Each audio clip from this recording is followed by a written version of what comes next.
Hello everyone, welcome back to the Space Marine 2 video. Today we'll be going over guides and tips for the difficulties of Ruthless and Lethal. Now Lethal has just dropped and it is the hardest difficulty right now on Space Marine 2 and is a lot noticeably more difficult than at least Ruthless difficulty and the subsequent lower difficulties as well.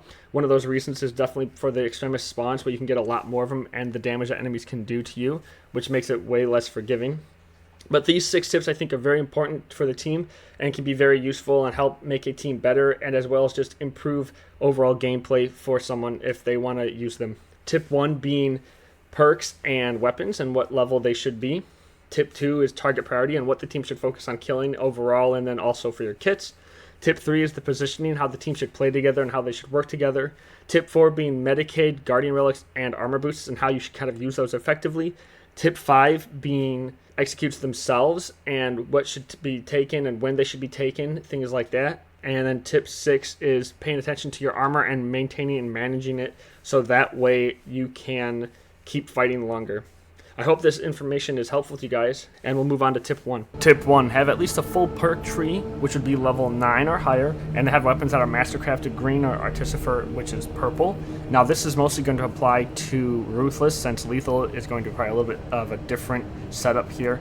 But on Ruthless as well, you could technically load into, like, let's say a level 1 here, but you have relic tiered weapons, and then you have a standard issue weapon. As long as you know what you're doing, and you're smart about it and competent, and you have smart, competent teammates too at least, you should be able to clear a Ruthless mission with a level 1 if you know what you're doing. But covering lethal difficulty, you are going to want a artificer or relic tiered, which is your purple or gold tiered weapons, as well as having mostly a full perk tree or a fully leveled kit. Now the reason why this matters is because of when you level up a weapon, you have access to the perk tree itself here. So let's say, for example, I go over here to my assault class. My fully leveled weapon has access to a full perk tree, which is going to give me better bonuses and stats, which is going to affect the bottom line of doing lethal difficulty.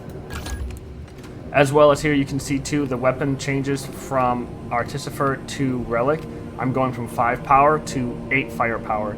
That is almost a 50% boost in damage, which is going to affect how well you perform. So for the higher difficulty of lethal, you should definitely have at least everything purple or everything gold. Err on the side of everything being gold. Ruthless, you can get away with a lot lower stuff as long as you know what you're doing and have a few weapons leveled up, at least mastercrafted, which is going to be the green here, or artificer at least. Tip 2, target prioritization.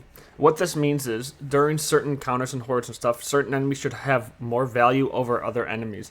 Specifically for Space Marines, for example, a group of Minoris should be dealt with quickly because then you can focus and single out the Majoris enemies.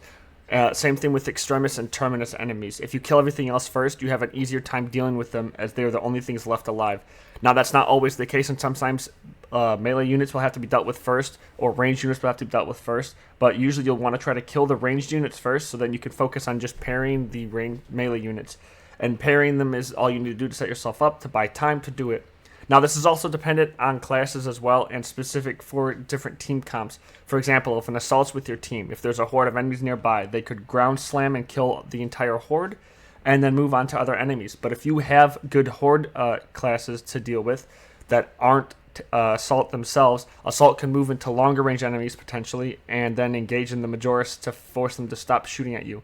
This applies with certain classes too, like Sniper, which is the opposite, where they have really good Majoris targeting if they have the Las Fusil or they have the Bolt Rifle. And what happens is that they can snipe them and kill them and set themselves up for your teammates to either take executes, get armor back, or to do follow-ups like that. And this applies to everything, and it's good to pay attention to that and take note of each class and how they deal with certain enemies. But you'll always want to deal with the small hordes first, and then deal with the bigger threats second, unless you have a way to instantly take them out, as the small things need to be dealt with, and ranged enemies should be prioritized if you can make your way to them while dodging and parrying the smaller Minoris enemies. Tip 3, positioning. Staying with the team and moving together as one cohesive unit.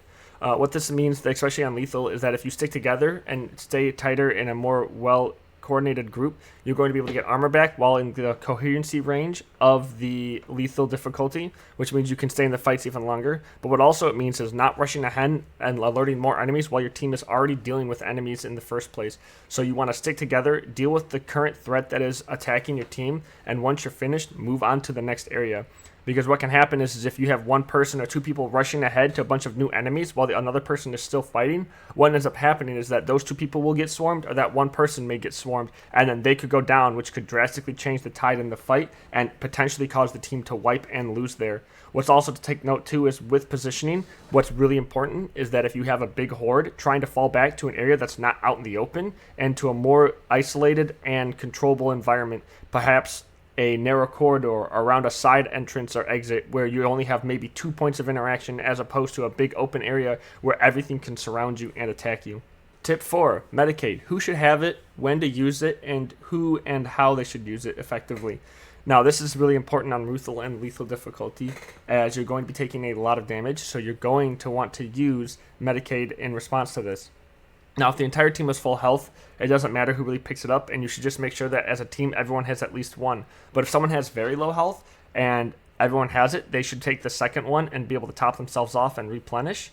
But if they have a mortal wound too, you definitely want to prioritize them getting the Medicae, or if they have the gene seed, as the mortal wound player can then survive and not potentially die and leave the team with one less person. And the gene seed player, obviously, if you want the EXP bonus, this is really good to keep them from going down. If you're doing lethal, though, this isn't as important, as you should be near max already or have really high-tiered weapons. Medicae can also replenish contested health, so if you take a big hit, this will actually get you to full HP or recover any HP you lost, plus bonuses on top of it. And if you go to full HP with the Medicae, you actually remove your mortal wound, so it's important to take note of that. Two other things function similarly to Medicae, and that will be Guardian Relics and Armor Boosts. Armor Boosts are really good, though, for Vanguard and Sniper. Those two kits should prioritize picking it up first, as they get more value out of every other kit. Also, Armor Boosts can recover all armor, even if you've lost it all, so you can use it in a tight pinch if you save it. And then Guardian Relics themselves are good for players that have mortal wounds already, as they can go down a second and third time, as opposed to just outright dying, or if a teammate had the Guardian Relic and then the teammate with a mortal wound already died, and that'll help keep them in the fight longer. Tip 5. Executes. When to take them, who should take them, and how they should be applied. So executes on Ruthless and Lethal difficulty are very important to the team and are needed to stay in the fight and have that sustained so that you can keep fighting and not take huge health hits as opposed to taking a bunch of armor damage, which replenishes anyways. It's important to set them up for either your teammates or yourself, either when you need them in a pinch or if you need to get something of some value out of them. For example, Vanguard and Tactical both get perks that allow them to either heal with Vanguard or reload an entire magazine in the primary with Tactical, which is important for the team, as those two can stay fighting a lot longer and continue doing damage, as opposed to anyone just taking the execute next to them because they see it. If you need armor, obviously, and you are not near a teammate, getting near them to set up an execute, or seeing a teammate setting up for an execute and you notice that they have no armor, going near them so that they can also get the execute to get armor back is very important on lethal, so that way you keep your coherency and your team alive. Tip 6. Armor control and maintenance. What this means is that controlling your armor in the battlefield and making sure that you always don't take a massive amount of armor damage, or if you do, you're able to always have an execute or some type of parry set up nearby so that you're able to offset the damage you're taking. This is crucial in Ruthless and Lethal difficulty, as this is going to prevent you from taking massive hits and either dying or losing your health constantly, so where you're in a point where you can't fight to anything that has ranged because you are going to die instantly. It's very important to maintain parries, dodges, and things like that, where you're able to keep your armor up, or at least in a sustainable state, or have it so that you are able to offset the damage you're taking with contested health and such, so that you can get the armor back from either executes or things like that. And this is going to help keep you and your teammates alive during Ruthless and Lethal difficulties. And those are my 6 tips for how to beat Ruthless and Lethal difficulty, and things that can help make the team even stronger and more potent when doing it. I hope you guys enjoyed the video and found it very informational and useful to you, and I will see you guys in the next video. Thank you. Bye!